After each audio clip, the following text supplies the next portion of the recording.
Do you love Deadlock but you're obscurus and you don't know where to go for tips and tricks? Well, look no further as I, jacebrams, Eternus Superhuman, is here to help you. Here are 5 tips to help you win your Deadlock games. Tip number 1 is find a good build. If you're a beginner like I once was, you may be looking at the build screen thinking, how the hell do I know what build to use? I know for certain that's what I was doing, but since Deadlock has been getting more and more popular with more and more resources out there, a very handy dandy website has been made recently, being deadlockmeta.com. This is a website made by the popular YouTuber/streamer Deathy, and it has this tier list for every character plus recommended builds for every character, which you can access by clicking on whatever character, copying the build ID, and then paste it straight into Deadlock. These builds you can usually count on being the best options for that character, but I think it's also important for me to mention that while they could be the meta build for that character, it doesn't necessarily mean those builds are the right ones for you. There are so many build options for every character in Deadlock that it'd be wrong to force one playstyle upon someone. Rather, I highly suggest just experimenting with builds you like, and after a while you'll gain the experience necessary to create a build of your own. Torment is usually played as a spirit hybrid, but who's to say you can't just go full gun, you know what I'm saying? The next tip I have is a little term called itemization. This word is incredibly nuanced as there is a ton to itemization, but to simplify it, we can just say that counterbuying in Deadlock is very important, and in most games is probably required for you and your team to win the game. So I know that some of you guys watching this video must love building left to right, but in some games you just don't have that liberty. For an easy example, if the enemy team is heavy on spirit damage, you want something like Enchanter's Emblem, Spirit Resilience, or Spellbreaker, because those items give spirit resist. If you're against a team that's heavy on gun damage, you'd want Metal Skin, Bullet Resilience, or Plated Armor, because those give bullet resist. Alternatively, you and another teammate could buy Disarming Hex if there's only 1 or 2 gun carriers that are messing you up, and you could cycle the cooldown of those items to keep the enemy from shooting for as long as possible. At this point you should understand what I'm saying, but counterbuying and buying items to help you survive in fights is very important.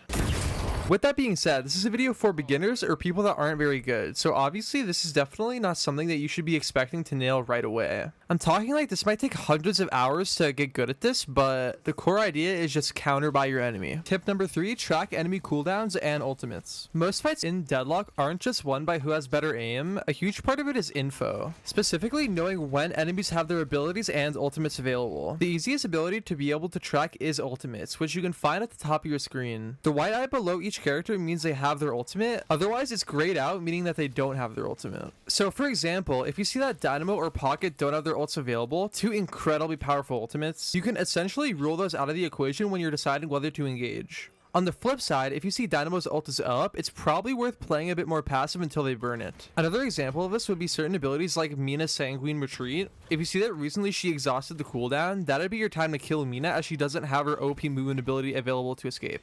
Same with Apollo's Riposte. If you see him use it, that window between when he used it and how long it takes to come back would be your time to damage him. Of course, with abilities, it's harder to keep in mind when their cooldowns would come back, as there is no telltale sign other than just mental math and reps, but the core idea is the same. Pay attention to what the enemies are using and be smart about when you commit to a fight.